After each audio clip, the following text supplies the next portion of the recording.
चलिए आज आपको लोगों का नया चैप्टर, शांत रहो, आवाज बोली नहीं करोगे, शांति से पढ़ो। चलिए न्यू चैप्टर आप लोगों का जेनेटिक्स लिखिए, जेनेटिक्स लिखिए।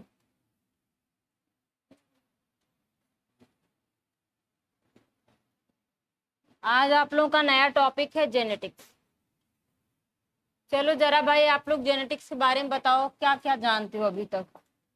जेनेटिक्स क्या है इसको बताओ, क्या जानते हो। कौन बताएगा, हाथ ऊपर करो, चलो खड़े जाओ, बोलो विवाह।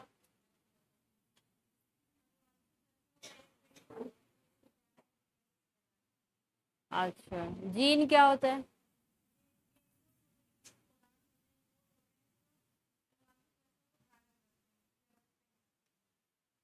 बहुत हिंदी प्रॉपर बोल रहे हो,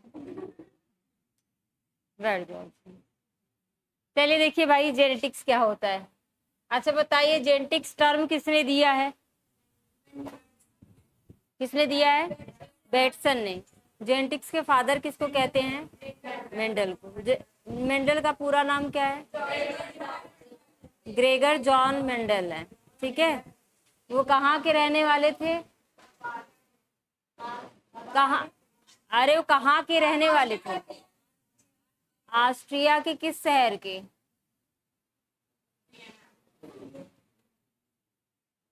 ऑस्ट्रेलिया नहीं है, वो ऑस्ट्रिया है। ऑस्ट्रिया दूसरा शहर है, ब्रून नाम जगह है वहां के। चलिए देखिए जेनेटिक्स होता है क्या बेटा।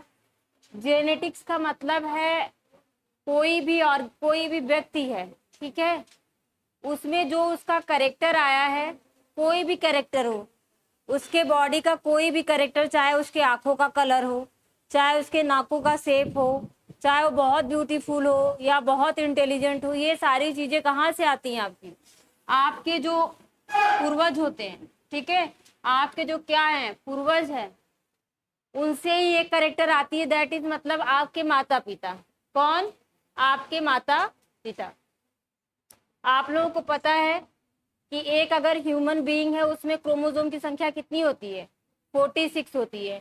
अगर पेयर में कह देंगे तो 23 पेयर्स बोलते हैं। 23 पेयर्स में से जब यहाँ कोई भी आपका बच्चा बनता है तो 23 पेयर्स में से 23 पेयर्स माँ के पास होता है और 23 पेयर्स पिता के पास होता है, जिसमें से जो आपके 22 पेयर्स है बेटा, एज सेम वही 22 पेयर्स आपके पिता, माता पिता दोनों में सेम वर्क करेंगे। जो 23वां पेयर है कौन सा? 23rd पेयर्स है। 23rd पेयर्स को क्या कहते हैं? सेक्स क्रोमोसोम कहते हैं। क्या कहते हैं इसको? सेक्स क्रोमोसोम कहते हैं। ये सेक्स को डिफाइन करता है। अगर आपकी माँ है तो ये क्या डिफाइन करेगा? ये एक्स एक्स। अगर पिता है तो ये एक्स वाई। बाकी आपकी 22 पेयर जो दोनों में सेम होता है उसको क्या कहते हैं? ऑटोसोम। क्या बोलते हैं? ऑटोसोम बोलते हैं उसको। और जो 23वां पेयर हो जो होता है, जो भिन्न होता है, उसको सेक्स क्रोमोसोम या एलोसोम बोलते हैं। क्या बोलते हैं? एलोसोम बोलते हैं। तो यही जो इसमें ये जो आपके क्रोमोसोम है ना, इसके ऊपर क्या होता है? डीएनए है। डीएनए में आपके छोटे छोटे जीन होते हैं। वही जीन एक जनरेशन से दूसरे जनरेशन में आपका ट्रांसफर होते हैं। वही आपका प्रोसेस क्या कहलाता आता है? जेनेटिक्स के अंतर्गत आता है। जेनेटिक्स के अंतर्गत आप लोगों को बहुत सारी चीजें पढ़नी है। तो जो जेनेटिक्स शब्द है उसको एक साइंटिस्ट है, उसका नाम, उनका नाम है बेटसन। इन्होंने सर्वप्रथम जेनेटिक्स शब्द दिया था। ठीक है, उसके बाद जेनेटिक्स के बारे में एक्चुअल अगर देखा जाए, अगर किसी ने खोज किया है वो क्या है? ग्रेगर जॉन मेंडल है। ग्रेगर जॉन मेंडल जो थे एक बहुत इंटेलिजेंट बॉयज थे, एक बहुत तेज तराट लड़का था, पर उसकी जो है कहा जाता है कि फाइनेंशियली या मतलब जो उसके घर में बहुत गरीबी थी, जिसकी वजह से ये पढ़ लिख अपने आगे की पढ़ाई को कंटिन्यू नहीं कर पा रहे थे। परंतु जब इन्होंने अपनी पढ़ाई छोड़ दी 9वीं के बाद, 10वीं के बाद, तो बाकी जहाँ ये पढ़ते थे वहाँ के टीचर ने आए और उनके माता पिता को बताया कि आपका बेटा बहुत इंटेलिजेंट है, अगर आप इसको आगे पढ़ाएंगे तो ये आपका गरीबी दूर कर देंगे। तो ये इनके माँ बाप ऐसे चाहे जैसे भी करके इनको पढ़ाए लिखाए। जब ये पढ़े लिखे तो इनके मन में ये था कि मुझे शादी नहीं करनी है, मुझे जो है किसी के अंडर कोई काम नहीं करना है, मतलब इनके अंदर अपने खुद के लिए, मतलब मुझे कुछ इन्वेंशन करना है, कुछ मुझे करना है, कुछ आविष्कार बनाना है। तो इसके लिए इन्होंने जहाँ जो चर्च वाला जो स्कूल था वहीं पे अपने आप को पादरी बना लिया, जिसको मॉन्क बोलते हैं। क्या बोलते हैं? मॉन्क बोला जाता है। इनका मैथमेटिक्स बहुत स्ट्रांग था, समझ रहे हो? इनका मैथमेटिक्स में ज़्यादा रुझान था, परंतु जब वो आगे की कंटिन्यू पढ़ाई किए तो उसके साथ साथ उन्होंने किसको पढ़ा? बॉटनी को। किसको पढ़ा? बॉटनी को। इसलिए ये जो है इनका मैथ में ज़्यादा रुझान था, इसलिए जो भी चीज़ें आप देखेंगे इनके द्वारा दिया गया सब में देखोगे क्रॉस रहता है, 1:2:1 रहता है, ये सारे आए ना। परंतु पहले के जो लोग थे वो इनकी इन सारी बातों पे विश्वास नहीं करते थे, कहते थे कि बायोलॉजी में मैथ कहाँ से आ जाएगा, बॉटनी में मैथ कहाँ से आ जाएगा। तो इनके सारे जो कहा जाता है इनका जो आविष्कार था सारी चीज़ों पे किसी ने ध्यान नहीं दिया। ये करते क्या थे, जहाँ इनका घर जहाँ पे ये रहते थे जिस चर्च में, उसमें पीछे वाले साइड पे गार्डन था। ठीक है, इस गार्डन में उन्होंने कौन सा प्लांट उगाया था? Garden pea. क्या था? गार्डन पी उसका नाम था। मटर जानते हो ना, मटर। इसके पौधों को उन्होंने यहाँ पे उगाया, और उगाने के बाद इन्होंने देखा कि एक लंबा पौधा है, उसके साथ उन्होंने क्या किया? क्रॉस करवा दिया एक छोटे पौधे को। तो उन्होंने देखा जो नेक्स्ट जनरेशन है उसको मीडियम हाइट आनी चाहिए, ना तो लंबा होना चाहिए ना तो छोटा होना चाहिए। परंतु उन्होंने देखा कि पौधा कैसा हो गया? एकदम लंबा हो गया। मतलब तभी से इनका दिमाग घुमा और उन्होंने कहा ऐसे कैसे हो गया भाई, अगर दोनों को हम क्रॉस करवाते हैं तो एक मीडियम हाइट होनी चाहिए, परंतु कैसा हो गया? वो सबसे हाई हो गया। तो इसके वजह से उन्होंने अपने एक्सपेरिमेंट को करना स्टार्ट किया। बाद में उन्होंने उनका एक्सपेरिमेंट मैं आप लोगों को पढ़ाऊंगी। परंतु ये जब तक जिंदा थे बेचारे तब तक इनकी बातों को जनता ने माना ही नहीं। जनता इनकी बातों को नहीं मानती थी, ये कहते थे पर सब लोग उनको पागल समझ के छोड़ देते थे। जैसे सबसे पहले जो आपका गैलीलियो थे, गैलीलियो ने क्या क्या बताया था? एक सूरज है, उसके चारों तरफ पृथ्वी सारे ग्रह क्या करते हैं? चक्कर लगाते हैं। ये कहते ही गैलीलियो को सब लोग जेल में उठा डाल दिए। अरे ऐसे कैसे? सबको ये लगता था पृथ्वी के चारों ओर सारी चीजें चक्कर लगाती है, ये ऐसे कैसे कह दिए कि हम लोग सूर्य के चारों तरफ चक्कर लगाते हैं? तो मतलब बहुत लोग। और फिर आपके वो थे डार्विन थे, उन्होंने कहा क्या? उन्होंने ये बताया कि जो मनुष्य की जो ओरिजिन हुई है बंदरों से हुई है, और उसमें भी हड़कंप मच गया, अरे भाई हम लोग बंदर की जाति हैं। तो ये सारी चीजें लोग नहीं मानते थे। जब इनकी डेथ हो गई, मेंडल जी चिल्लाते चिल्लाते मर गए कि ऐसे ऐसे है कि हमारे बॉडी में, वो बस बता नहीं पाए, उस चीज का नाम जीन नहीं बता पा रहे थे। उनका कहना ये था इन दोनों के बीच में ऐसा कोई एक फैक्टर है। क्या है बेटा आपका? कोई एक ऐसा फैक्टर है बेटा जो फैक्टर प्रभावी है। क्या है? प्रभावी है, दैट इज डोमिनेंट है। इसलिए जिसकी प्रभाविता ज्यादा रहेगी उसी चीज का करेक्टर यहाँ शो हो रहा है, और जो यहाँ से यहाँ ट्रांसफर हो रहा है वही फैक्टर ही क्या है आपकी? यही फैक्टर जेनेटिक्स है। ठीक है, यही फैक्टर आपका क्या है? जेनेटिक्स है। कोई ऐसी चीज है जो एक जनरेशन से दूसरे जनरेशन में पास हो रही है, उसका नाम उन्होंने फैक्टर रखा, बस जीन नहीं बता पाए। जब इनकी डेथ हो गई तो इनकी जो डिस्कवरी थी बेटा, इसको रीडिस्कवर किया गया 1990 में। ठीक है, रीडिस्कवर इनकी इनकी मृत्यु हुई थी 1884 में, लगभग इनकी मृत्यु हो गई थी। इसके बाद लगभग 20 से 30 साल बाद जो है, 20 साल होगा ना लगभग, कितना हुआ, नहीं 64 में शायद हुई थी इनकी मृत्यु। तो 20 साल बाद जो है रीडिस्कवर किया गया। इन्हीं के एक्सपेरिमेंट को 3 साइंटिस्ट थे, ह्यूगो डी व्रीज थे, और आपके क्या थे, कार्ल्स कोरेंस थे, और एक आपके टेसरमैन। ठीक है, ह्यूगो डी व्रीज, कार्ल्स कोरेन और टेसरमैन, ये तीनों लोगों ने जब इन्होंने इन्हीं के एक्सपेरिमेंट को वापस से किया तो इन्होंने पाया मेंडल ने जो बताया था वो सही है। उन्होंने सही डिस्कवरी की थी, बस किसी ने उनकी बातों पे ध्यान नहीं दिया था कि उन्होंने सही वो डिस्कवर करके गए थे कि एक जनरेशन से दूसरे जनरेशन में कोई ऐसी चीज होती है बेटा जो पास होती है, जिसके वजह से हम लोग पुरानी जनरेशन से क्या करते हैं, बिलोंग करते हैं। तो इन्होंने जब खोजा तो उस चीज का नाम रखा क्या? जीन रखा। ठीक है, जीन रखा। पर ये तीनों लोग इतने ऑनेस्ट थे, इतने ईमानदार थे कि अगर चाहते तो इनके खोज को भाई कहाँ है, 1800 34 34 से इनका खोज स्टार्ट हुआ था, ठीक है। और सोचते अगर ये लोग चाहते तो इतने बीच के गैपिंग में इनको दबा देते, इनके बारे में बताते ही नहीं, ये अपने सारी पदवी लेते कि हाँ भाई हमने खोजा है, ये जीन फैक्टर कुछ बताते ही नहीं इतना, क्योंकि इनके बातों पे कोई ध्यान ही नहीं दिया।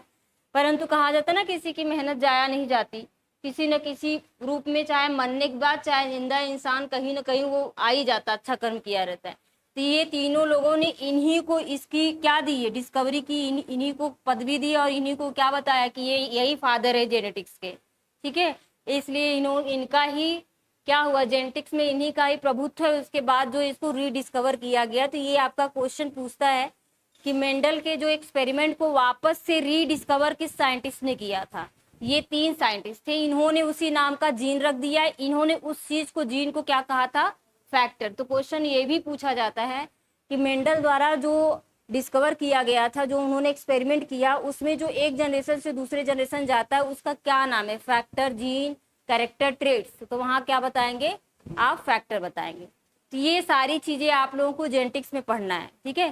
तो जेनेटिक्स में पहले आप लोगों को मैंने एक कहानी बता दी ताकि चीजें जानते रहो कि आखिर में किसके कारण सारी चीजें खोज हुई। हम लोगों को जो जेनेटिक्स में पढ़ना है कुछ बेटा, आपको मेन आपको कुछ चीजों के बारे में जानना है, पहले मैं बताऊंगी, ठीक। पहला आपका क्या है, आपको पहला पढ़ना है कैरेक्टर, ठीक है। कैरेक्टर क्या होता है, कैरेक्टर से पहले आपका क्या है भाई, इनहेरिटेंस लिख लो। हेरिडिटी क्या है, हेरिडिटी क्या है, पहला ये पढ़ना है। दूसरा इनहेरिटेंस, इनहेरिटेंस पढ़ना है। तीसरा है आपका जीन पढ़ना है। चौथा है आपका कैरेक्टर पढ़ना है। पांचवा है आपका ट्रेड्स पढ़ना है। सातवां है, छठा है आपका एलिस पढ़ने हैं, ठीक है। आठवां है आपका होमोलॉगस। एक मिनट रुको, एक मिनट रुक जाओ।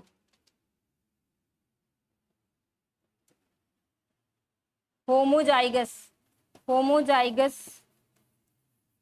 नौवां है हेट्रोजाइगस, ठीक है। 10वां है आपको पढ़ना है जीनोटाइप, और 11वां आपको पढ़ना है फिनोटाइप। ये सारे अगर आपको वर्ड के बारे में पता रहेगा तभी आप जेनेटिक्स पढ़ सकते हो, समझ में आ रहा है। ये सारी चीजों के बारे में आपको ज्ञान रहेगा तभी आप जेनेटिक्स पढ़ सकते हो, क्योंकि बेटा यही सारी चीजें बार बार घूम के आएंगी। फिनोटाइप जीनोटाइप लिखे है ना, फिनोटाइप जीनोटाइप, ये सारी चीजें आपको। हेरिडिटी क्या है, इनहेरिटेंस क्या है, जीन क्या होता है, कैरेक्टर क्या होता है, ट्रेट्स क्या होता है, एलिल्स क्या है, होमोजाइगस कंडीशन क्या होता है, हेट्रोजाइगस आपका क्रोमोसोम क्या होगा, जीनोटाइप क्या है, फिनोटाइप क्या है। ये सारी चीजें अगर आप पढ़ेंगे तो आपको जेनेटिक्स समझ में आएगी। एक एक चीजें मैं समझाऊंगी, इसके बाद सब मैं मेंडल की थियरी पे जाऊंगी, ठीक है। पहले ये सारी चीजें आप लोगों को आनी चाहिए।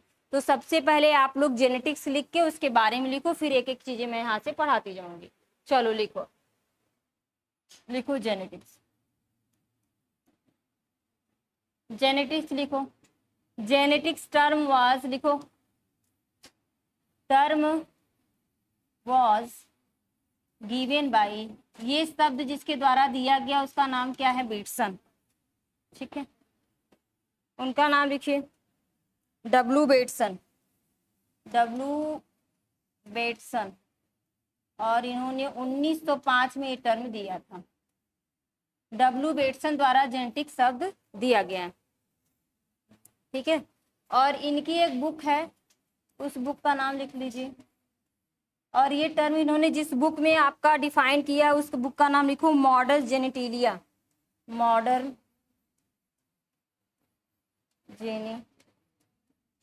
जेनेटिया, मॉडर्न जेनेटिया इनकी बुक का नाम है, ठीक है। लिखो फादर ऑफ, शांत रहो बातें नहीं चाहिए, फादर ऑफ जेनेटिक्स।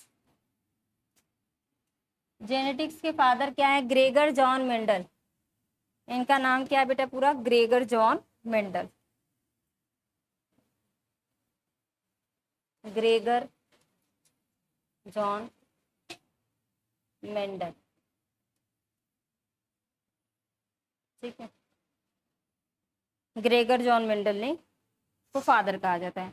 अब जेनेटिक्स के बारे में लिख लो।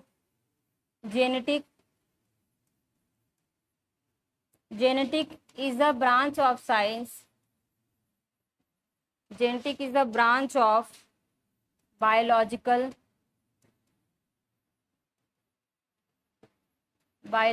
science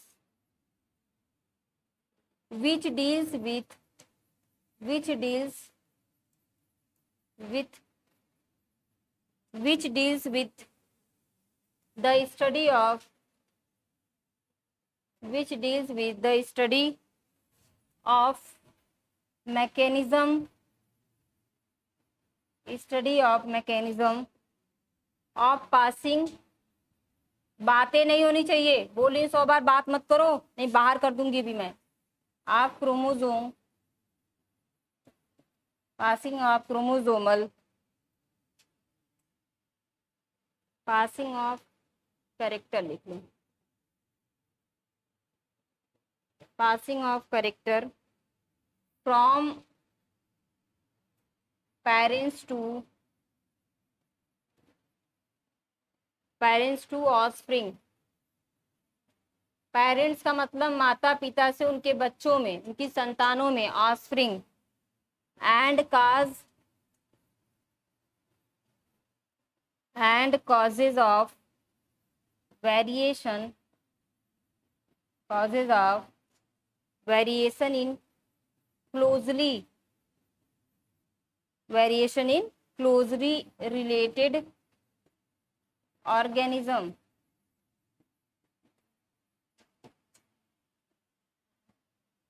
ठीक है, लिखा। जेनेटिक्स क्या बेटा?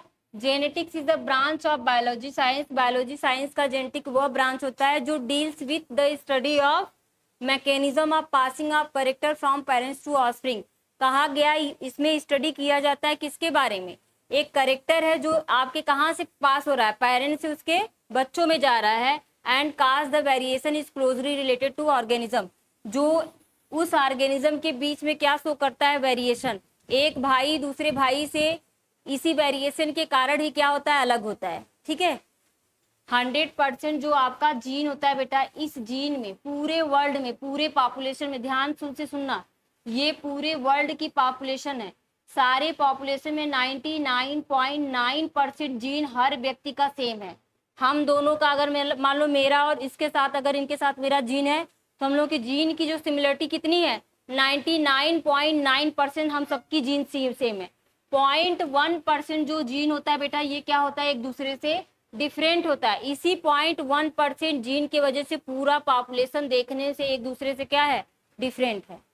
भाई देखियो, पूरी दुनिया में अभी इसी क्लास में देख लो, किसी का चेहरा किसी से मिल रहा है? नहीं ना। इसी 0.1% की वजह से ये वेरिएशन है। अगर 0.1 से ज्यादा रहता तब तो हम लोग की स्पीसीज ही कुछ और रहती। ठीक है, होमो सैपियंस की स्पीसीज ही कुछ और रहती। तो 99.9% जो जीन होता है बेटा, जेनेटिक बैलेंस हर व्यक्ति का एक दूसरे सेम होता है, 0.1% ही अलग है। एक भाई, दो भाई हैं, उनमें क्या पेरेंट से जो आपका करेक्टर है वो ट्रांसफर हो रहा है उसके बच्चों में, ऑफस्प्रिंग में, और यही काज करते हैं, ये जो 0.1% है यही काज करता है क्या? Variation in closely related to organism. उन दोनों ऑर्गेनिज्म के बीच में क्या करता है? यही वेरिएशन करता है कि 0.1% से हम लोग क्या होते हैं? अलग होते हैं, बाकी सब सिमिलर होता है। मैं आगे आप लोगों को समझाऊंगी कैसा, मतलब सेम किस चीज के लिए है, डिसिमिलर किस चीज के लिए है, वो सारी चीजें आगे की क्लास में मैं समझाऊंगी सारी चीजें की। बेटा यहाँ पे जो होता है ना, ये आपके जो क्या पाए जाते हैं? नाइट्रोजनस बेस होते हैं, जिसको न्यूक्लियोटाइड वगैरह बोलते हैं। ठीक है, तो इस वजह से AUG है। ठीक, और तुम्हारा भाई है उसके जगह पे यहाँ पे मान लीजिए, यहाँ पे उसका भी AUG है, मान लीजिए उसका CU है, और आपका क्या होगा? ACC हो गया। अब इस जगह तो आप लोगों के दूसरे नंबर पे क्या हो गया? वेरिएशन हो गया कि नहीं हो गया? तो एक दूसरे से अब देखने में आपकी, मान लो ये नोज को, ये जीन क्या बनाती है? नोज का शेप बनाती है, और ये आई का शेप बनाती है। तो हम दोनों में, दोनों भाइयों में क्या है? आई कलर ब्लैक हो गया देखने में। और जैसे हम नोज पे गए तो इसका नोज क्या हो गया? उठी हुई है, हमारी चिपटी हुई है। ठीक, क्यों? क्योंकि इन दोनों का क्या है? कोड अलग अलग है। तो इसी तरीके से बेटा यही चीजें, यही वेरिएशन शो करता है। ठीक है। 0.1% का मतलब यही वेरिएशन, ऐसे डीएनए के सीक्वेंस ऐसे लगे रहेंगे, सब एक दूसरे से मैच करेंगे। जो जो चीजें वेरिएशन में रहेंगी उसके जो आपके यहाँ पे जो नाइट्रोजनस बेस के जो आपके कोडान होते हैं ना, ये आपका वेरी करेंगे। इसी की वजह से हम लोग का क्या होता है, एक दूसरे से क्या करते हैं, वेरी करते हैं। यहाँ तक हो गया, समझ में आया सबको ये चीजें। अब आप लोग, मैंने आप लोगों को पहला क्या लिखवाया है, हेरिडिटी ना, पहला डालिए आप लोग, हेरिडिटी क्या होता है उसको समझिए, लिखिए आप लोग हेरिडिटी। हेरिडिटी का मतलब होता है आनुवंशिकी। क्या होता है, आनुवंशिकी या आनुवंशिकता, सिकता लिख लो, आनुवंशिकता होता है, ठीक है। और एक मैंने आप लोगों को क्या बताया, इनहेरिटेंस, ध्यान से सुनना। इनहेरिटेंस और हेरिडिटी में क्या होता है, देखिए यहाँ पे एक जनरेशन है और ये क्या है, दूसरी जनरेशन। ध्यान सुनो, दोनों में अंतर बहुत थोड़ा थोड़ा है। ये एक जनरेशन है, ये दूसरी जनरेशन है। ये मतलब इसके पेरेंट्स है और ये इसका क्या है, बच्चा है, मान लो इसका बेबी है। हेरिडिटी का मतलब क्या होता है, एक जनरेशन से दूसरी जनरेशन में आपका क्या हो रहा है, जो आपका करेक्टर जा रहा है, वही करेक्टर जो यहाँ से यहाँ जाना जो करेक्टर है, उसी करेक्टर को क्या कहते हैं, हेरिडिटी। इनहेरिटेंस क्या होता है, एक जनरेशन दूसरी जनरेशन जो करेक्टर जा रहा है, इस प्रोसेस को, इस किसको, इस प्रोसेस को क्या करेंगे, इनहेरिटेंस। समझ गया, समझ गए। जो आपका यहाँ से जो करेक्टर जा रहा है, जो करेक्टर एक जनरेशन से दूसरे जनरेशन में जो जा रहा है, उस करेक्टर को, जिसके वजह से ये अपने माँ की जैसा सिमिलर दिखेगा, वो आपका हेरिडिटी है। और ये जो प्रोसेस हो रहा है उसको क्या करेंगे, इनहेरिटेंस। ठीक है, चलिए अब लिखिए आप लोग, लिखवाऊंगी, चीजें और क्लियर हो जाएंगी। लिखो हेरिडिटी इंडिकेटेड, लिखो हेरिडिटी इंडिकेटेड। हेरिडिटी बेटा आपका इंडिकेट करती है, संकेतित करती है क्या, एक वर्ड है like, begets like. Like begets like का मतलब होता है हम जो है अपने माता पिता के समान दिखते हैं, उसी को कहेंगे like begets like. That is, लिखो यहाँ लिखो, that is offspring of, that is offspring appeared या tends to resemble, resemble का मतलब होता है समान, tends to resemble their parents। इसका मतलब ये हो गया कि कोई भी ऑफस्प्रिंग होगा, कोई भी उसका बच्चा होगा, कैसे कैसा रिजेंबल, रिजेंबल का मतलब समान होता है अपने माता पिता के, इस लाइन का अर्थ होता है। नेक्स्ट लिखिए इसके नीचे, it is a study of transmission,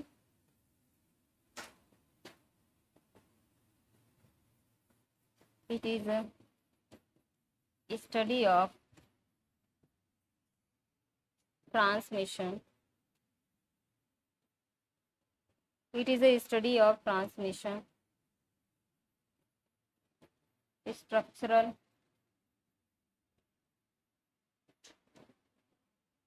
functional,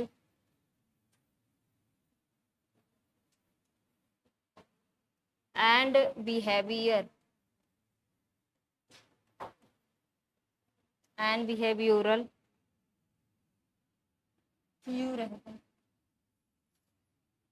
characteristic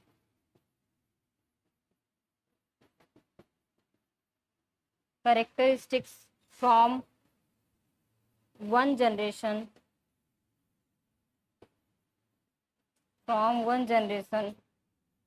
to another is called heredity। ठीक है, तो इसको क्या कहेंगे, heredity. It is a study of transmission, कुछ चीजें आपके ट्रांसमिट हो रही, मतलब ट्रांसफर हो रहा है, और वो क्या है, स्ट्रक्चरल हो सकता है, फंक्शनल हो सकता है, और बिहेवियर, जीन है, वो जो जीन है उस जीन के अंदर ये तीनों चीजें हैं। किसी भी चीज का वो स्ट्रक्चर का एक शेप लेके जा रहा है, या कोई फंक्शन परफॉर्म करने के लिए जा रहा है, या तो आपका बिहेवियर चेंज करने के लिए जा रहा है। ये जो जीन होता है ये तीनों करेक्टर को क्या करता है, ले जाता है एक जनरेशन से दूसरे जनरेशन में। यही जो जीन जो जा रहा है इसी को क्या कहेंगे, हेरिडिटी कहेंगे। और जिस प्रोसेस के थ्रू जा रहा है उसको इनहेरिटेंस। समझ में आ गया? चलिए आगे लिखिए।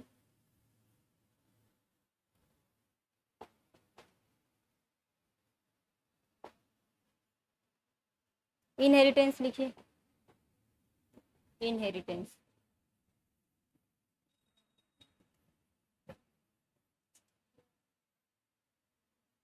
इनहेरिटेंस को बोलते हैं वंशानुक्रम, या इसको बोलते हैं विरासत। विरासत, विरासत जानते हो ना? विरासत जानते हो ना? क्या विरासत? हाँ, जो हमारी कोई भी चीजें जो पीढ़ी से चली आ रही है, जो प्रोसेस पीढ़ी से चला आ रहा है, ठीक है।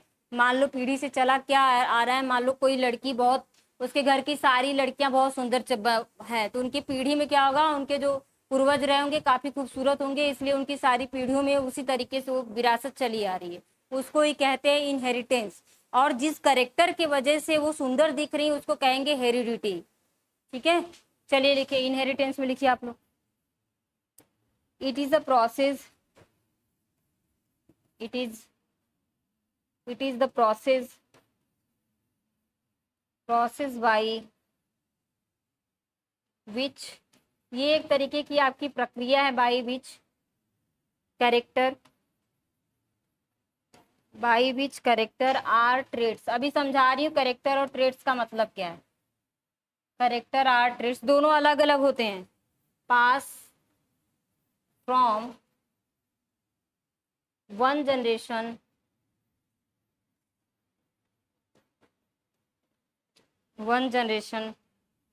To the next. अब ये लाइन इंपॉर्टेंट है बेटा, ठीक, लिखना। Inheritance is the basis of, किसका आधार है, हेरिडिटी। इनहेरिटेंस आपकी हेरिडिटी का क्या है, आधार होता है। जो प्रक्रिया है इसकी आधार है। इसी प्रक्रिया के थ्रू ही आपका करेक्टर एक जनरेशन से दूसरे जनरेशन में जाएगा। इस चीज को आप लोग याद रखिएगा, ठीक है। लिख लीजिए इसको, लिखिए लिखिए इसको। यहाँ तक किसी को कोई समस्या हो तो बताओ, उसको निवारण करें हम। बोलो।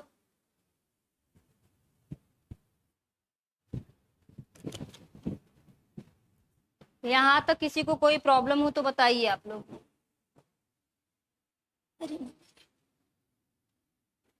यहाँ तक सबको समझ में आया? जिसको नहीं आया भाई हाथ ऊपर कर लो, किसको नहीं समझ में आया। हेरिडिटी, इनहेरिटेंस, हाँ, ट्रेड्स, ट्रेड्स लिखा है, अभी सब समझा रही हूँ। करेक्टर, ट्रेड्स, एलील, जीन सब समझा रही हूँ।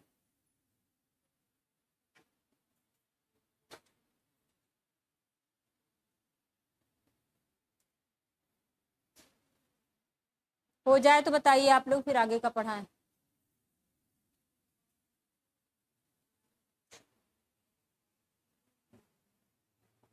लिखिए अब आप लोग करेक्टर, थर्ड लिखिए टर्म करेक्टर।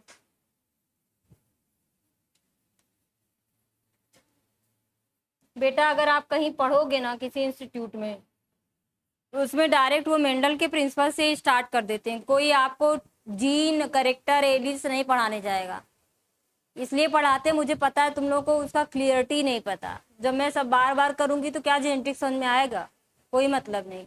पर ये फैक्ट है कि आप लोग टीजीटी पीजीटी के लिए आए हैं तो आप लोग को एनसीईआरटी आनी चाहिए, ये सारी चीजें आनी चाहिए। पर मैं बहुत अच्छे समझती हूँ कि बच्चे यहाँ पे जो आते हैं उनकी मेंटेलिटी क्या रहती, कितना उनको नॉलेज है। अभी मैं पूछ दूँ करेक्टर क्या है, वो भी आप लोग नहीं डिफाइन कर पाएंगे। करेक्टर क्या होता है बताइए, करेक्टर क्या होता है, कौन सा करेक्टर, कोई भी करेक्टर बताओ, बताइए करेक्टर क्या होता है।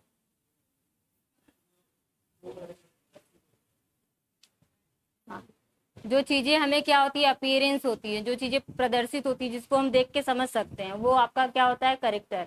जैसे वो दो व्यक्ति हैं, एक बहुत बड़ा है, एक बहुत छोटा है। तो ये करेक्टर में ऐसे नहीं कहेंगे कौन बड़ा है कौन छोटा है। देखिए करेक्टर ट्रेट्स में अंतर है। करेक्टर का मतलब होता है कोई एक चीज कॉमन। अगर हमने क्या ले लिया है, लंबाई, ये इसका करेक्टर है। लंबाई का मतलब क्या हो गया, हाइट हो गई। हाइट क्या हो गया बेटा, इसका करेक्टर है। पर इस हाइट में जो लॉन्ग है कि स्मॉल है, मतलब दैट इज टॉल है कि स्मॉल है, ये टॉल है कि स्मॉल है। अगर टॉल है स्मॉल है तो ये दोनों इसका ट्रेड्स हो जाएंगे। क्या हो जाएंगे, ट्रेड्स। और जो मेन है इन दोनों का कॉमन क्या है, हाइट, ये इसकी क्या हो जाएगी, करेक्टर। जैसे आई कलर, क्या लिख दिए, आई कलर। आई कलर क्या हो गया, करेक्टर हो गया। पर आई कलर में किसी का ब्लैक है और किसी का क्या हो गया, ब्लू या ब्राउन, कोई भी कलर, ये इसका क्या हो गया बेटा, ट्रेड्स हो गए। समझ आ गया। हेयर कलर में लिख लो, हेयर या हेयर शेप में लिख लो, कुछ भी लिख लो। तो यहाँ पे हेयर में लिख रहे हैं, एक हेयर कैसा है, स्ट्रेट है, और एक हेयर कैसा है, कर्ली है। तो ये इसका ट्रेड्स बता रहा है, और ये जो मेन है वो क्या है, आपका करेक्टर बता रहा है। इन दोनों में यही अंतर होता है। चलिए, तो जब मेंडल ने किया तो मेंडल किस पे किए थे, उसके हाइट पे। हाइट पे किए तो हाइट देखे उन्होंने, टाल और स्मॉल है, जिसमें से कौन सा ज्यादा आ रहा है, टॉल आ रहा है। तो ये इसका क्या हो गया, ट्रेड्स है। और जो ये हाइट है उसका क्या बता रहा है, करेक्टर। चलिए लिखिए अब आप। तो यहाँ पे जो मैंने लिखा है दोनों आपके अलग अलग हैं। लिखिए भाई।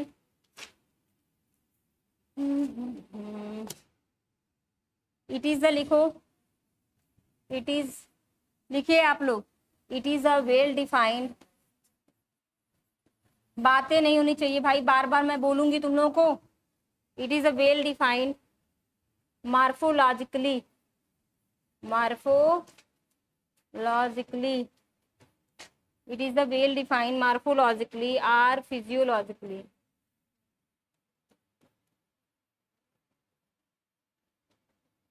morphologically or physiologically feature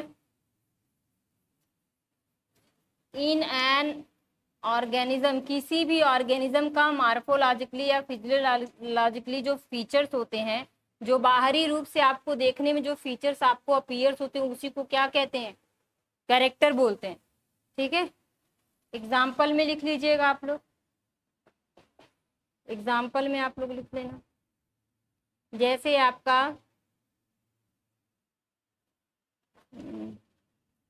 I colour, I colour, human height, human, यही ना होता है जी, ह्यूमन हाइट। और लिख लेना हेयर कलर आर शेप। ये सारी चीजें क्या बेटा, आपका करेक्टर शो करती हैं। ट्रेड्स लिखो, trades,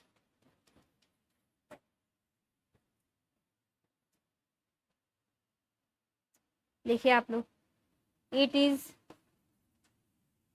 it is the distinguished, distinguished, it is the distinguished feature of, it is a distinguished feature of character.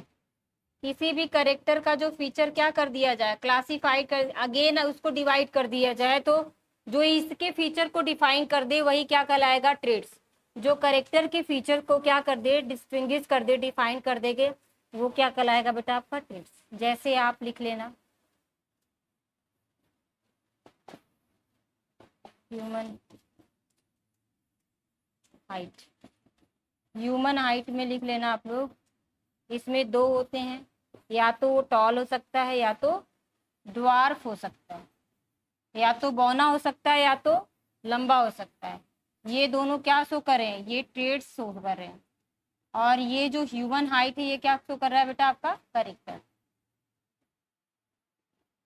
ठीक है, चलो अब आप लोग क्या पढ़ेंगे बेटा, जीन। इसके बाद क्या है आपका जीन।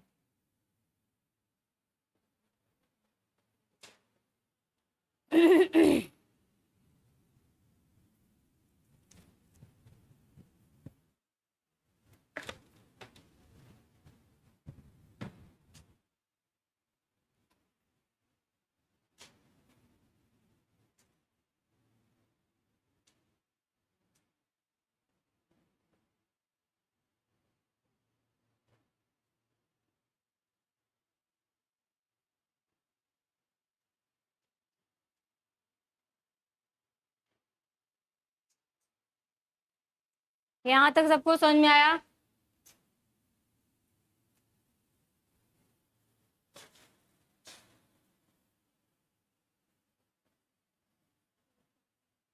देखो ये आपका डीएनए, ठीक, ये क्या है बेटा आपका डीएनए। डीएनए का वह स्मॉल पीस, डीएनए में आपके सब पाए जाएंगे क्या, सिस्ट्रॉन। आगे जब पढ़ोगे फिर क्या होता है, इंट्रॉन भी होता है ना, cistron, intron, exon, exon intron नहीं होता है, उसमें आपका सिस्ट्रॉन भी आता है। तो कहा गया है कि डीएनए का वह स्मॉल पीस, डीएनए का वह स्मॉल पीस, देखो एक इसमें भी है, मान लो यहाँ एक्सॉन लिख दी, ये भी आपका पीस है, ठीक है।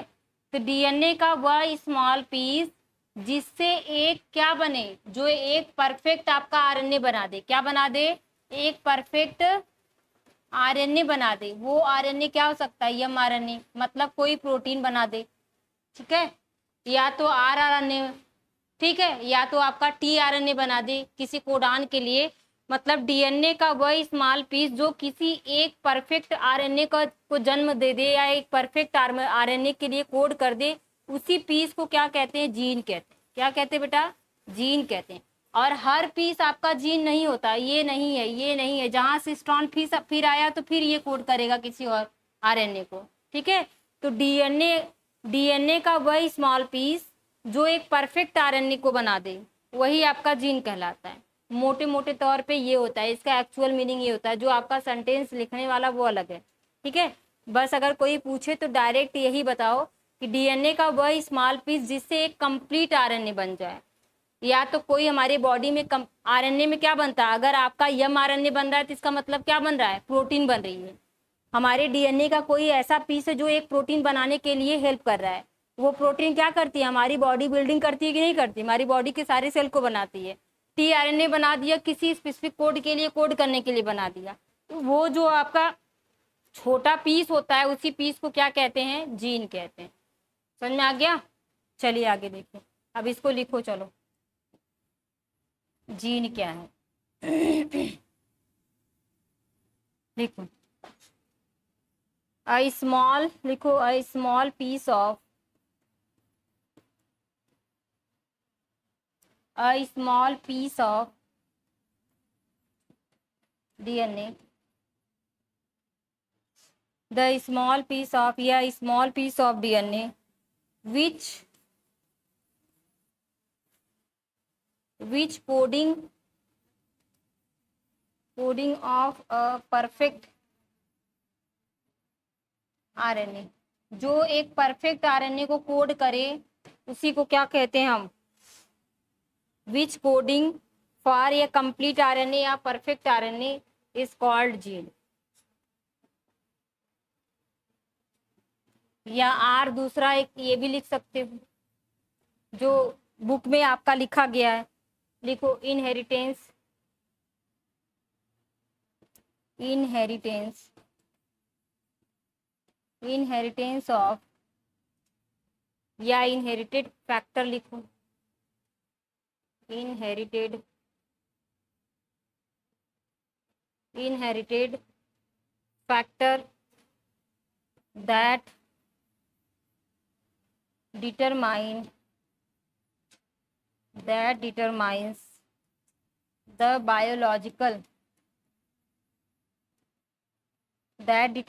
biological, character of organism। उसी चीज, वही चीज है, कहा गया है कि इनहेरिटेड फैक्टर, ये चीजें जो कहा गया है, फैक्टर किसने यूज किया था, मेंडल ने। उन्होंने जीन के बारे में बताया था कि एक इनहेरिटेड फैक्टर है, एक प्रोसेस जो होता है उसमें से एक फैक्टर होता है, वो जीन होता है, जो डिटरमाइन करता है, जो पहचानता है क्या, किसी भी ऑर्गेनिज्म के बायोलॉजिकल कैरेक्टर को, वही आपका क्या कहलाता है, जीन है। बस उन्होंने जीन नहीं बताया था, जीन की जगह कहा क्या यूज किया था, फैक्टर। ठीक है, और यही चीज सेम वही है कि वो डीएनए का वह स्मॉल पीस जो किसी एक परफेक्ट आरएनए के लिए कोड करेगा किसी भी ऑर्गेनिज्म में, जो किसी एक पर्टिकुलर कैरेक्टर को शो करता है, उसी को क्या कहेंगे, जीन कहेंगे। दोनों थियरी आपको दी गई है, कोई भी आ जाएगा तो आप लोग जान जाइएगा कि जीन के बारे में। ठीक है, चलिए, क्या मैंने आप लोगों को बताया, कहाँ कहाँ हुआ, हेरिडिटी करा दिया, इनहेरिटेंस, जीन, कैरेक्टर, ट्रेड्स, अब क्या बचा, एलिस, होमो, हेट्रो और जीनोटाइप, फिनोटाइप। चलिए इसको लिख लीजिए, तो आगे क्या कराएं, एलिस बताएं फिर आप लोगों को।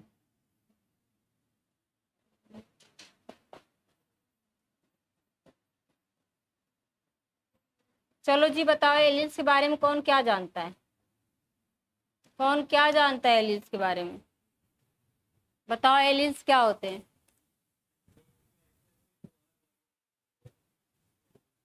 क्या बेटा, हम्म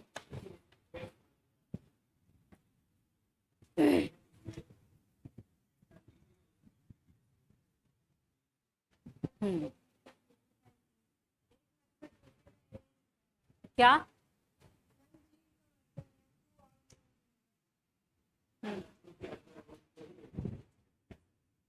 सही बता रहे हो, सब लोग सही बता रहे हो। एलियंस का मतलब क्या होता है, जैसे अभी मैंने आप लोगों को आई कलर बताया ना, तो आई कलर में आपका कलर क्या क्या हो सकता है, ब्लैक हो सकता है या तो ब्राउन हो सकता है। तो ये जो आई कलर है ये कोड कर सकता है, ब्लैक को भी कर सकता है या ब्राउन कर सकता है। मतलब ये जीन का वह कंट्रास्टिंग ग्रुप होता है जो एक या एक से अधिक करेक्टर को गवर्न करे, वही आपका क्या कहलाएगा, एलिस। ठीक है, जीन का वह कंट्रास्टिंग करेक्टर जो एक या एक से अधिक करेक्टर को गवर्न करे, या तो पूरा का पूरा ब्लैक बन सकता है या तो ब्लू, या तो दोनों आपके प्रेजेंट हो सकते हैं। तो ये जो करेक्टर है इसी को क्या कहेंगे, एलिस कहते हैं। समझ में आया, इस चीज को लिखिए। चलिए लिखिए और समझ में आएगा, लिखिए और समझा रही हूँ, नहीं समझ में आएगा तो फिर से समझाऊंगी। लिखिए, अ पेयर ऑफ, लिखो, a pair of, a pair of contrasting character, contrasting character, a pair of contrasting character is called gene. जैसे क्या है, ये टॉल टॉल है और ये स्मॉल स्मॉल है, तो इन दोनों का कंट्रास्टिंग करेक्टर क्या आएगा, बीच वाला, यही ना आएगा, यही आपका एलिस हो जाएगा। समझ में आ गया, ये समझे, ये आपका टॉल है और ये क्या है आपका ड्वार्फ है। ठीक है, हमेशा हम क्या चीज लेते हैं, 50%, 50% ये टॉल है और 50% ये क्या है, डॉर्फ है। तो इसमें जो इसका बच्चा आएगा वो भी आपका क्या होगा, 50% पे ही रहेगा। ठीक है, या तो ये पूरा का पूरा टॉल होगा या तो डॉर्फ, मीडियम हाइट के नहीं है। तो इसमें आप लोगों को आगे पढ़ाया जाएगा कि जो चीजें, इसको डोमिनेंट बोलते हैं, क्या बोलते हैं, डोमिनेंट, और इसको क्या बोलते हैं, रेसिव। अगर ये चीज आ रही है तो इसका मतलब जो पहले रहेगा वही करेक्टर प्रभावी होगा। पहले क्या है, टी आया, बाद में स्मॉल टी है, तो ये जो पहले टी आया है वही क्या कहलाएगा, टॉल। तो ये कैसा है, टॉल है। तो ये जो आपका कंट्रास्टिंग करेक्टर है ना, इसके अंदर डॉर्फ भी छुपा है, परंतु वो अपीयर नहीं हुआ, टॉल ही अपीयर हुआ, क्योंकि बेटा इसका करेक्टर क्या था, प्रभावी। तो यही जो आपका कंट्रास्टिंग करेक्टर आया है इसी को एलिल्स कहते हैं। इसी चीज को लिखे, pairs of contrasting character is called, gene लिख दिए भाई, एलिल्स लिख लो, एलिल्स। ठीक है, ये जो करेक्टर आपका कंट्रास्टिंग आया जीन का, यही क्या कहलाएगा, एलिल्स कहलाएगा। इसको लिख लीजिए आप लोग, लिखो।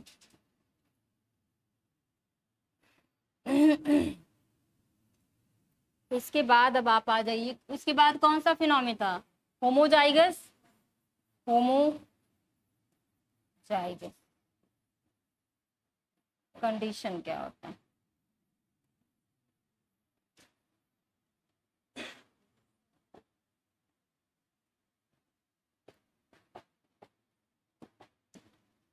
ये बेटा क्या है आपका क्रोमोसोम, ये क्या है आपका क्रोमोसोम, और ये आपका दूसरा क्रोमोसोम है।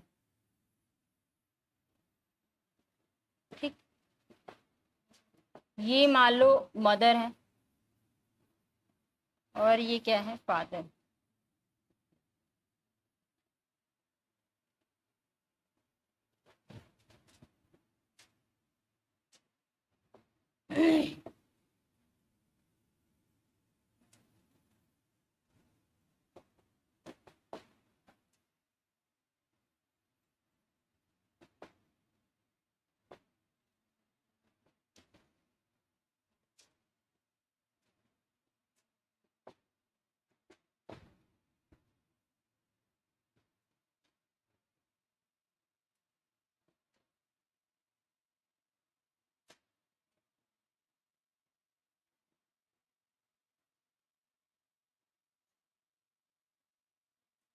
होमोजाइगस का मतलब, होमो का मतलब होता है समान, अजाइगस का मतलब होता है आपका जो गैमिट होता है। ठीक है, यहाँ दो गैमिट है, एक मदर है एक फादर है। इसमें बेटा होता क्या है, ये मदर के क्रोमोसोम है, कितने हैं, 22 ऑटोसोम हो गया, और 23rd क्रोमोसोम क्या हो जाएगा, 6 क्रोमोसोम क्या हो जाएगा, यक्स यक्स। ठीक, उसी तरीके से इसके भी 22 ऑटोसोम हो जाएंगे, और जो 23rd है वो क्या हो जाएगा बेटा, 6 क्रोमोसोम हो जाएंगे, और ये क्या हो जाएगा, एक्स वाई। ध्यान से सुनो, दोनों चीजें समझ में आएगी, बहुत इजी है। होमोजाइगस का मतलब होता है समान।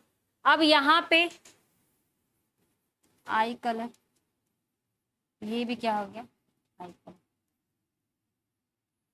ठीक, ये मदर का क्रोमोसोम है, ये फादर का है। हम किसको छोड़ रहे हैं, 23rd पेयर को छोड़ करके, बाकी सारे क्या है आपके, ऑटोसोम है। 23rd पेयर को छोड़ करके बाकी सब क्या है, ऑटोसोम है। यहाँ देखेंगे मदर के क्रोमोसोम में जो लोकेशन इसकी है वही लोकेशन इसकी है। नो सेप जीन यहाँ पे भी है, नो सेप जीन यहाँ पे भी है। आई से आई कलर जीन यहाँ है तो आई कलर जीन वहां पे भी है। सेम लोकेशन पे, किस पे बेटा, सेम लोकेशन या सेम लोकस पे, चाहे मेल हो या फीमेल, मदर फादर हो या लड़की हो चाहे लड़का हो, अगर सेम लोकेशन पे वही सेम जीन पाया जाता है तो उस कंडीशन को क्या बोलेंगे, होमोजाइगस। समझ में आ गया, इसका भी वही लोकेशन सेम है, उसका भी लोकेशन क्या है, सेम है। यहाँ पे भी नो सेप है, यहाँ पे भी नो सेप है, तो यहाँ जो दोनों जीन आपके प्रेजेंट हो क्या कहलाएंगे, आपके होमोजाइगस। ठीक है, ये कंपलसरी नहीं कि इसकी भी नोज आपकी क्या हो, लंबी हो, इसकी भी नोज लंबी हो, ऐसा कंपलसरी नहीं, बस नोज शेप दे रहा है। ठीक है, सॉरी कलर नहीं देगा, शेप से सेम देगा, ये भी लंबा होगा, इसका भी नोज लंबी होगी। ठीक है, बस कलर मिलेनिन के पिगमेंट की वजह से कोई गोरा है कोई सावला है तो वो चीज छोड़ के। यहाँ पे जो क्वेश्चन में आप कैसे बताएंगे कि कोई भी आपका जो दो आपके क्या है गैमेट्स हो, उस गैमेट पे सेम लोकेशन पे अगर सेम सेम जीन और सेम करेक्टर के लिए अगर गवर्न करता है तो ऐसे क्रोमोजोम को क्या बोलते हैं, होमोजाइगस कंडीशन या होमोजाइगस क्रोमोजोम कहेंगे। समझ में आ गया।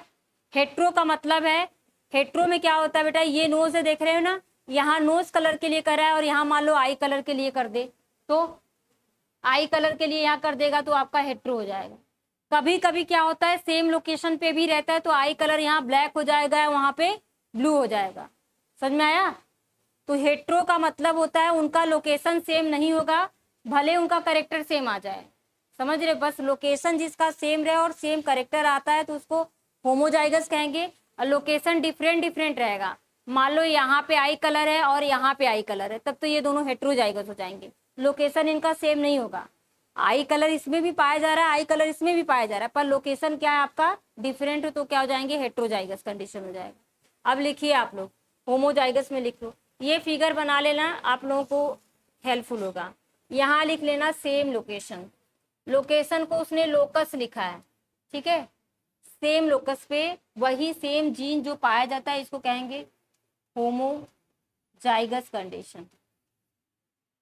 ठीक, इसको लिख लो बेटा तुम। Homozygous means the state in which the state in which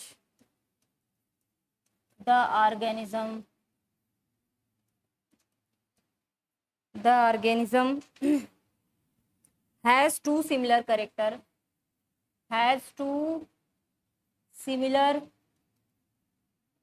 character on same location, on same locus, या इसी को लोकेशन बोलते हैं।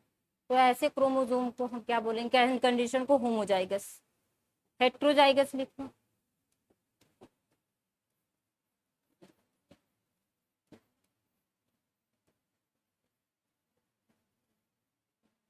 हेट्रोजाइगस लिखो।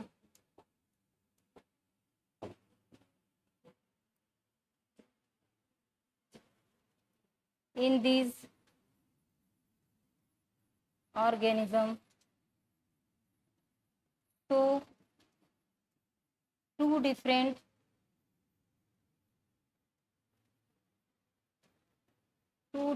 character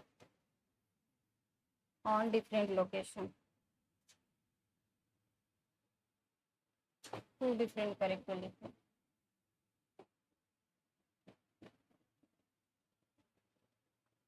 its gene present on different location।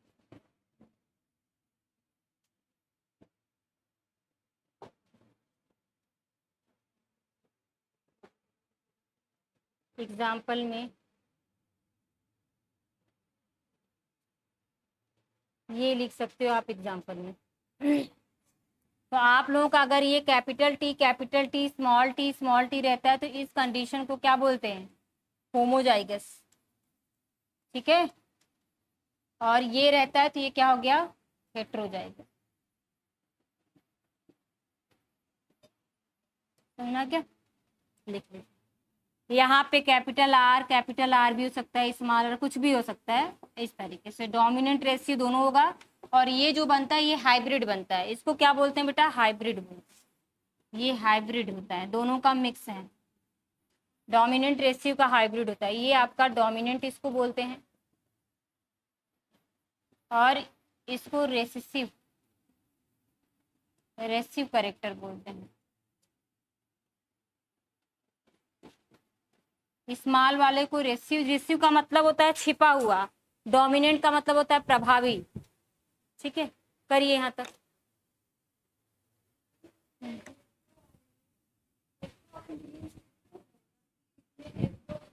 नहीं, कैरेक्टर आपका सेम रहेगा, जो ट्रेड्स होगा वो डिफरेंट होगा। नहीं भाई, यही चीजें तो कह रही हूँ, जो यहाँ पे बस इसका लोकेशन डिफरेंट, कुछ और लिख दिया, या जीन प्रेजेंट ऑन। हाँ हाँ हाँ हाँ, सही कह रहे हो, कर लो कर लो, क्या पता। इसके बाद क्या बचा है आप लोगों का, जीनोटाइप फिनोटाइप ना। फिनोटाइप का मतलब होता है बेटा जो चीजें अपीयरेंस है, जिनको हम आंखों से देख के बता सके, उसको कहते हैं फिनोटाइप, ठीक है। फिनोटाइप जो होता है बेटा, उस पे प्रभाव किसका होता है, इन्वायरमेंट का भी होता है। किसका होता है, इन्वायरमेंट का भी प्रभाव होता है। फिनोटाइप पे इन्वायरमेंट का भी प्रभाव होता है। जैसे कोई भी व्यक्ति है, अगर मान लीजिए बहुत गोरा है भाई, उसके माँ बाप गोरे थे, बच्चा पैदा हुआ गोरा, वो 12 साल 15 साल 16 साल 20 साल तक क्या है, एकदम चमक रहा है।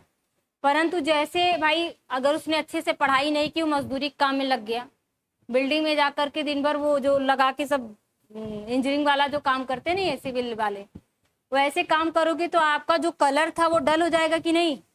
तो जो आपका फिनोटाइप, पहले आप बहुत गोरे थे, आपका ऐसा हो गया है, डल होता जा रहा है ना। तो इसका मतलब फिनोटाइप पे डायरेक्टली इन्वायरमेंट का भी प्रभाव पड़ता है, ठीक है।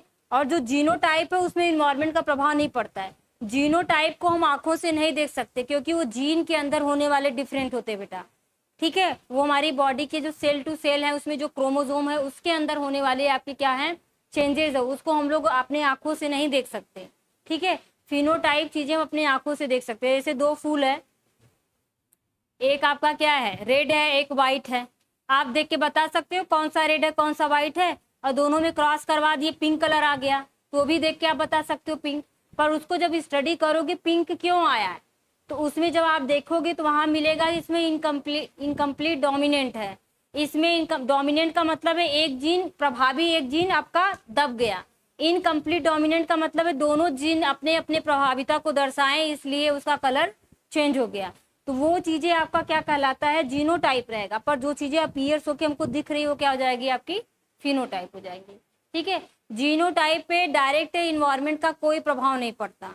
जो जीन एक बार बन गए वो बने रहेंगे, म्यूटेशन होगा तो दिक्कत होगी। पर अगर आप कहें इन्वायरमेंट का प्रभाव पड़े तो फिनोटाइप पे ही प्रभाव पड़ता है। तो जीनोटाइप फिनोटाइप पढ़ लो, तो फिर इसके आगे फिर क्या चैप्टर है उसको हमको पढ़ाना है। ये सारे टर्म आप लोगों को याद हो जाएंगे तो बेटा बार बार ये सारे टर्म आएंगे। एलिल्स के बारे में बात करूंगी, फैक्टर के बारे में बात करूंगी, करेक्टर के बारे में बात करूंगी, होमोजाइगस, ये सारी चीजें मैं आप लोगों से बात करूंगी, चीजें तब समझ में आएंगी। चलिए लिखिए फिनोटाइप और जीनोटाइप। फिनोटाइप लिखो, फिनोटाइप।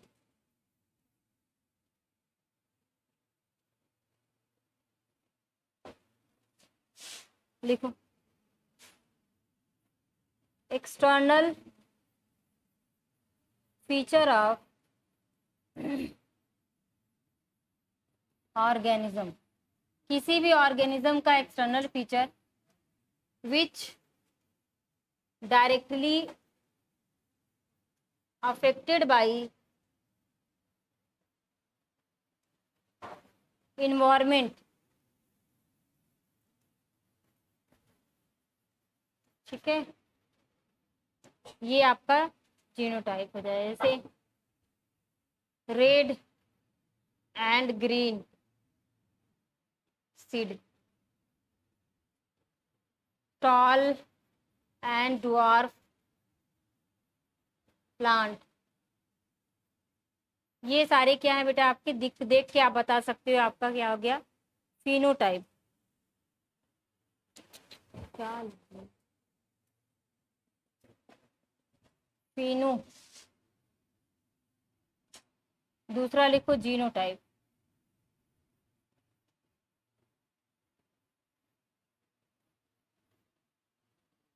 जीनोटाइप लिखो जेनेटिक,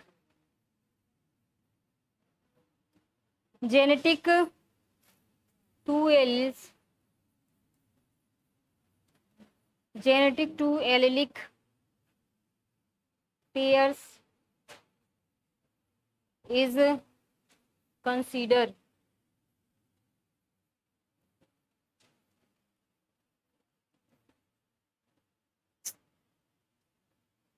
एक मिनट रुको भाई, genetic individual, genetic individual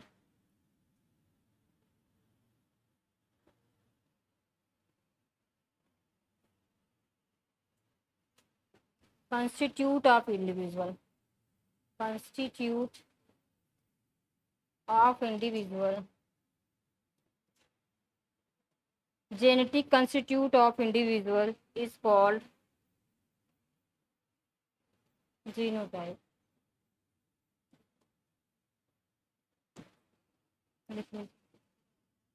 monohybrid cross die hybrid cross समझ में आता है। मोनोहाइब्रिड का मतलब एक बार क्रॉस करना, जैसे ये कैपिटल टी, स्मॉल टी और स्मॉल टी। ये क्या है बेटा आपका टॉल है, और ये क्या है आपका ड्वार्फ है। ड्वार्फ का मतलब होता है बौना, ठीक है। टॉल का मतलब लंबा। ये आपका कैसा करेक्टर है, डोमिनेंट है, प्रभावी है, और ये अप्रभावी रेसिव छिपा हुआ, ठीक है। इन दोनों के बीच में हमने क्या करवाया, एक जनरेशन, या फोन का मतलब फर्स्ट जनरेशन। फर्स्ट जनरेशन में हमने क्रॉस कराया तो क्या मिला हमको, कैपिटल टी। इस तरीके से पुन्नेट चक्कर बोर्ड होता है, ऐसे 4 खाना बनाएंगे, इन दोनों को यहाँ रख दो, इन दोनों को एक यहाँ रख दो, एक यहाँ। अब क्रॉस करवाओ, पहले जो कैपिटल रहेगा उसको लिखेंगे, कैपिटल के बाद क्या हो गया स्मॉल, कैपिटल के बाद क्या हो गया स्मॉल, फिर क्या हो गया कैपिटल के बाद स्मॉल, फिर कैपिटल के बाद क्या जाएगा यहाँ पे स्मॉल। क्या कर दिया है, एक मिनट रुको भाई। इन दोनों के बीच आप क्रॉस करवाएंगे तो इस तरीके से आएगा, ये हो गया। इसको यहाँ ले लीजिए, पहले इसका गैमेट बनाओ, एक मिनट भाई, इसका गैमेट बनेगा, इसका गैमेट बनेगा कैपिटल टी, कैपिटल तो एक ही प्रभावी है, ये भी आपका क्या है, एक ही प्रभावी है। अब इन दोनों के बीच में क्रॉस करवा देंगे तो आपका बन जाएगा कैपिटल टी और स्मॉल टी, कैपिटल टी और स्मॉल टी बन गया। ये जो चीजें आपकी आई है बेटा, ये आपकी जेनेटिक्स के वजह से ही आई है। यहाँ ये जो डॉर्फ है, ये आपका क्या है, ये टॉल है, ये डॉर्फ है, इन दोनों का हमने गैमेट बनाया। ये टॉल का एक लिए, डॉर्फ का एक लिए, दोनों के बीच में हमने क्रॉस करवाया, तो ये आपका क्या बन गया, क्या बोलते हैं इसको, ये भी आपका क्या हो गया, डोमिनेंट है ना, तो ये हो जाएगा टॉल। तो यहाँ क्रॉस कितनी बार हुई है, एक बार ना। क्रॉस किसके किसके बीच में हुई है, इन दोनों के बीच में हुई है, एक बार हुई है। अगर इसी का क्रॉस हम दोबारा कर, इसको कहेंगे मोनो हाइब्रिड क्रॉस। क्या कहेंगे, मोनो हाइब्रिड क्रॉस करेंगे तो एक बार हुआ। अगर इसी का हम दोबारा क्रॉस करा देंगे तो कहेंगे डाई हाइब्रिड। तो कैपिटल टी स्मॉल टी है, तो इसमें हम इस तरीके से चक्कर बोर्ड पे करवाएंगे। यहाँ कैपिटल स्मॉल, यहाँ कैपिटल स्मॉल। अब इन दोनों का करो, कैपिटल कैपिटल कैपिटल स्मॉल, फिर ये क्या हो जाएगा, कैपिटल और क्या हो जाएगा, स्मॉल स्मॉल। तो यहाँ देखो ये भी टी है कैपिटल, ये भी टी है कैपिटल, ये भी टी है कैपिटल। ये तीनों के तीनों क्या हैं, आपके टॉल हो जाएंगे, और एक क्या हो जाएगा, डॉर्फ। अब यहाँ देखो फिनोटाइप, फिनोटाइप कैसे निकालेंगे और जीनोटाइप कैसे निकालेंगे। जो चीजें हमको अपीयर होंगी आंखों से, जो दिखेगा वो फिनोटाइप। आंखों से क्या दिख रहा है, एक कैपिटल है और दो मैम ये वाला है और एक स्मॉल स्मॉल है। ये एक कैपिटल है, दो ये वाला, एक स्मॉल है। तो इसका मतलब क्या हो गया, रेशियो इसका फिनोटाइप का ये आ गया। ठीक है, जीनोटाइप क्या है मैम, अब ये इसके अंदर एक देखने का दूसरा एस्पेक्ट है। ये भी कैपिटल है, ये भी बड़ा है, ये भी कैपिटल, ये भी बड़ा है, ये भी कैपिटल, ये भी बड़ा है। ये दोनों क्या हो जाएंगे, छोटा हो जाएगा। तो मतलब ये तीनों मिला के क्या हो जाएंगे, ये तीनों एक हो जाएंगे और एक ये हो जाएगा। तो तीन बड़े हो जाएंगे, तीन लॉन्ग हो जाएंगे और एक क्या हो जाएगा, ड्वार्फ। इसमें क्या है, एक आपका प्योर लॉन्ग है, एक आपका हाइब्रिड लॉन्ग है और एक क्या है, आपका प्योर ड्वार्फ है। तो ये इसका फिनोटाइप रेशियो आएगा 1:, उल्टा बता दें, ये इसका जीनोटाइप रेशियो आएगा और ये इसका क्या हो जाएगा, फिनोटाइप। देख के हम अपीयर ये कर रहे हैं कि ये भी आपका टॉल है, ये भी टॉल है, ये भी टॉल है। देखने में तीनों चीजें क्या है आपके, टॉल है तो ये तीन हो गए और एक डॉर्फ है, तो ये इसका कैसा करेक्टर हो गया, फिनोटाइप जो हमारी आंखों से दिख रहा है। जीनोटाइप का मतलब अंदर से देखेंगे, अब अंदर से क्या है, एक बड़ा है एक छोटा है, दो क्या है, हाइब्रिड है, तो इसका जीनोटाइप हो जाएगा 1:2:1। ठीक है, तो ये यहाँ से आप जीनोटाइप भी निकालोगे, फिनोटाइप भी निकालोगे। ये दोनों आपके होमोजाइगस हो जाएंगे, ये क्या हो जाएगा, हेट्रोजाइगस।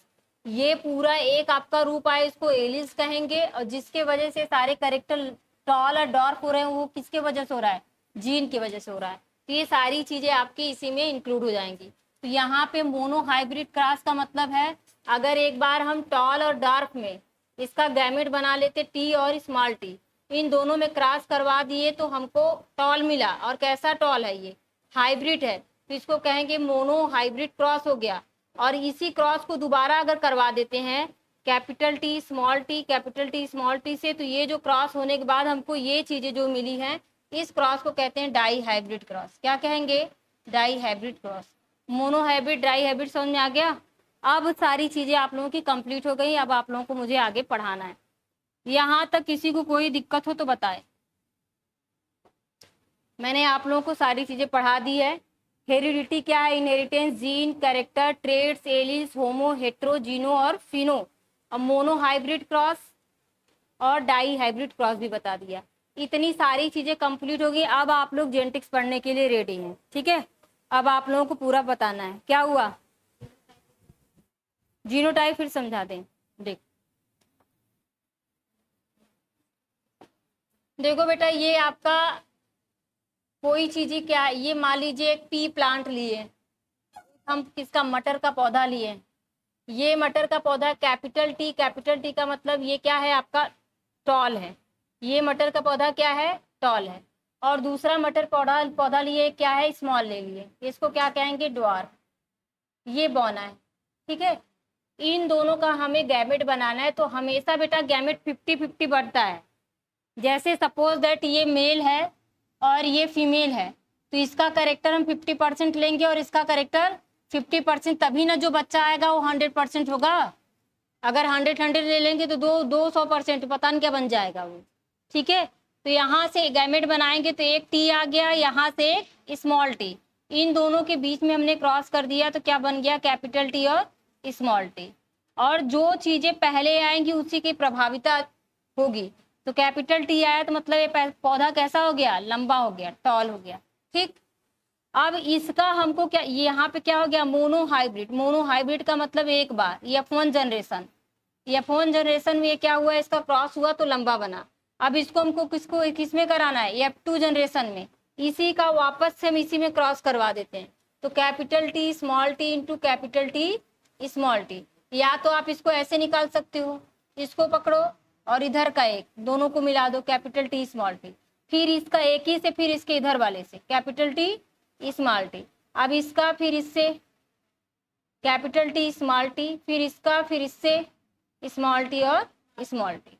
तो यहाँ देखें, एक तो पूरा प्योर टॉल हो गया, ये दोनों क्या है, हाइब्रिड टॉल है, इसमें टॉल डॉर्फ दोनों है, हाइब्रिड टॉल हो गया। और ये क्या है बेटा, आपका प्योर डॉर्फ हो गया। क्या हो गया, प्योर डॉर्फ। तो इसका रेशियो क्या, 1:2:1 हो गया। ये जो आया इसका क्या हो गया, जीनोटाइप। क्या हो गया, जीनोटाइप। और जो हमारी आंखों से दिख रहा है ये तो इंटरनल है, इसको हमने क्रॉस करवा के देखा, इंटरनल है। और जो आंखों से दिख रहा है, आंखों में जिसमें कैपिटल टी होगा, बस उसी को हम क्या कर लेंगे, क्या बोलते हैं, वही आपका प्रभावी रहेगा। तो यहाँ कैपिटल टी है, यहाँ कैपिटल टी है, यहाँ कैपिटल टी, ये तीनों के तीनों पौधे कैसे हो गए, टॉल हो गया। और ये क्या हो गया, ड्वार्फ हो गया। तो 3 टॉल हो गए और एक क्या हो गया, डॉर्फ। तो ये इसका फिनोटाइप रेशियो हो गया, इसका जीनोटाइप रेशियो। समझ में आ गया। और किसी को कुछ पूछना है, हो गया, चले अब चलो।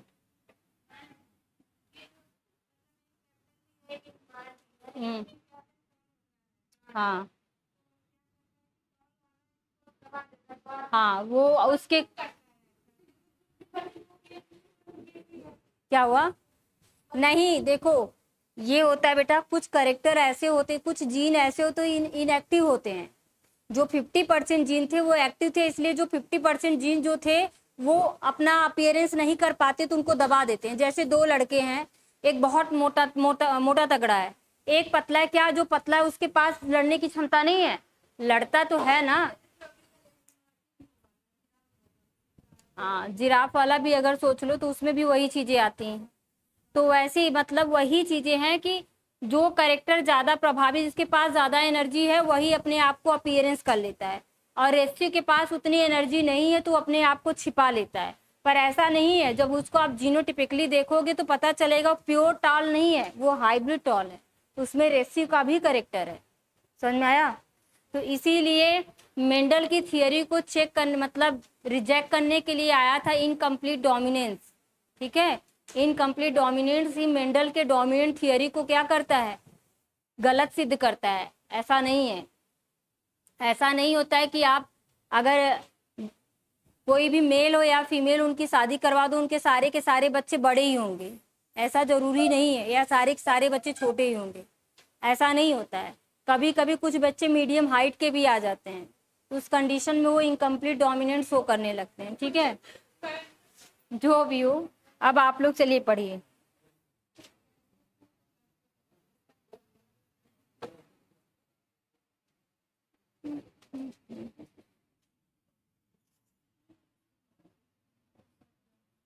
एक और चीज लिख लो बेटा,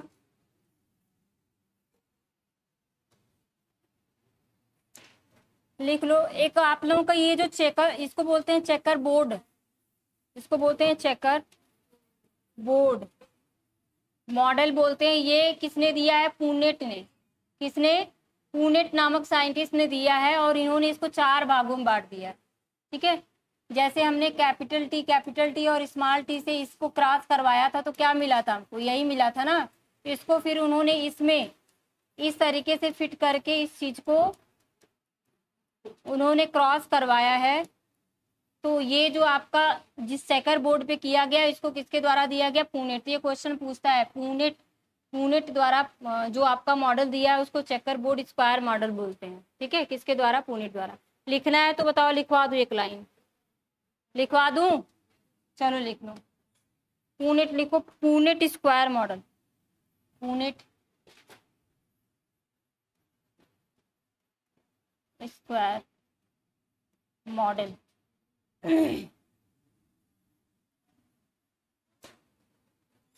इट इज लिखो, it is a checker,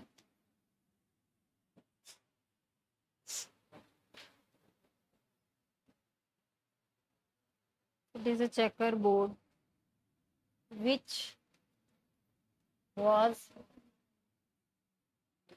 invented by R C Punnett.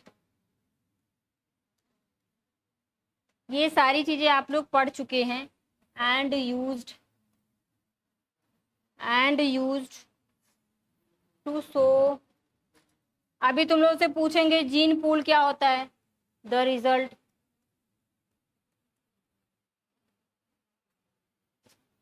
Of a cross between two organism, दो ऑर्गेनिज्म के बीच में बेटा ये क्रॉस होता है। इसका एग्जाम्पल यहाँ लिख लीजिएगा, कोई दो ऑर्गेनिज्म है, एक टॉल है एक डॉर्फ है, नहीं तो लो ऐसे लिख लो, एक रेड फ्लावर है और एक क्या है, वाइट फ्लावर। रेड फ्लावर को कैपिटल आर, वाइट फ्लावर को स्मॉल आर, इन दोनों का गैमेट बना देंगे कैपिटल और स्मॉल, इन दोनों को लो क्रॉस करा लो। और यहाँ पे जो आया कैपिटल और स्मॉल आर, ये भी आपका कैसा हो जाएगा बेटा, रेड होगा, पर एक ऐसा रेड है, हाइब्रिड है, ठीक है। फिर इन दोनों का क्या करते हैं आपस में, यहाँ क्या करेंगे, सेल्फ क्रॉस करा देंगे। जब सेल्फ क्रॉस कराते हैं तब यहाँ पे चेकर बोर्ड मॉडल इनका लगता है। ये क्या लिखे हैं, यही दोनों बना है ना, लो लगा दो, ठीक है। और इसका जीनोटाइप क्या हो जाएगा, 1:2:1, और फिनोटाइप 3:1। ये जो मॉडल बना है इसी मॉडल को क्या कहते हैं, चेकरबोर्ड, पुनेट चेकरबोर्ड मॉडल। कर लीजिए।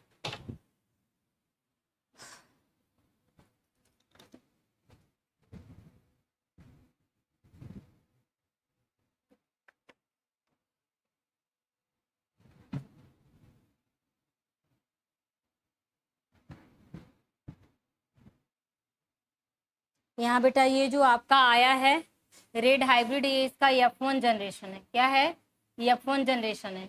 जब F1 जनरेशन में क्या करें, हम सेल्फ क्रॉस करवा दे रहे हैं, तो ये जो आपका ये जो आ रहा है ये आपका F2 जनरेशन क्या कहलाता है, F2 जनरेशन। सारी चीजें बारीकी से समझते रहो, आगे बार बार मैं क्रॉस करवाऊंगी तो इसलिए मैं आप लोगों को थोड़ा थोड़ा करती चल रही हूँ कि समझ में आए। इसके आगे आप लोगों को जीन पूल पढ़ा दूँ, जीन पूल डायरेक्ट पूछता है, जीन पूल क्या होता है। किसी भी पॉपुलेशन में कोई भी आबादी हो, उस आबादी में पूरे ऑर्गेनिज्म का, जैसे यहाँ पूरी और इतनी आबादी है ना, ये कोई एक पॉपुलेशन है, या इस आबादी में पूरे ऑर्गेनिज्म का जितना जीनोटाइप होता है वही क्या कहलाता है, जीन पूल। क्या कहलाएगा, जीन पूल। किसी भी पॉपुलेशन की पूरी आबादी की ऑल ऑर्गेनिज्म की जितना भी जीनोटाइप होगा उसका क्या कहलाएगा, जीन पूल। ठीक है, चलिए आगे लिखिए। ये क्वेश्चन आपका 1 नंबर पूछा जाता है, gene pool, gene pool.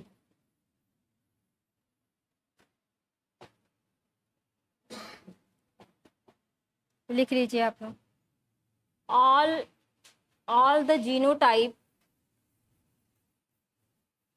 genotype of all organism, बस हो गया, of all organism in a population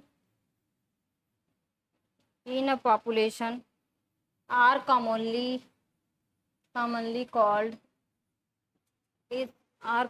called या is known as, जो भी होगा, called जीन पूल। जैसे हम सब लोग है ना, हम जब अपना ये निकाल लेंगे, सारे ऑर्गेनिज्म का क्या निकाल लेंगे, यही जीनोटाइप रेशियो निकाल लेंगे, यही क्या कहलाएगा, जीन पूल। समझ में आ गया। यहाँ सिर्फ दो दो का निकाला गया है ना, जब हम पूरे पॉपुलेशन का निकाल लेंगे जीनोटाइप तो वही क्या कहलाएगा, जीन पूल। समझ में आ गया यहाँ तक। इसके आगे बेटा कल आप लोगों को जो एक्चुअल आपका जो जेनेटिक्स में आप लोगों को पढ़ना है, मेंडल एंड हिज एक्सपेरिमेंट, और बाकी सारी चीजें कल से स्टार्ट होगी। आज मैंने आप लोगों को जेनेटिक्स का आधार बता दिया, चीजें जानते रहो, ठीक है। नहीं तो मैं ये कुछ नहीं बताती, डायरेक्ट मेंडल से ही स्टार्ट कर देती, तो फिर तुम लोगों को दिक्कत ये होता है, मैम एलिस क्या होता है, मैम ट्रेड्स क्या होता है, मैम करेक्टर क्या है, मैम ये जीन क्या है। तो मैंने सारी चीजें आप लोगों को पहले बता दी है। आप लोगों को भी क्या किए हैं, अपने घर बुला के क्या किए हैं, चाय पानी पिला उला दिए हैं। अब आप लोगों को कल से खाना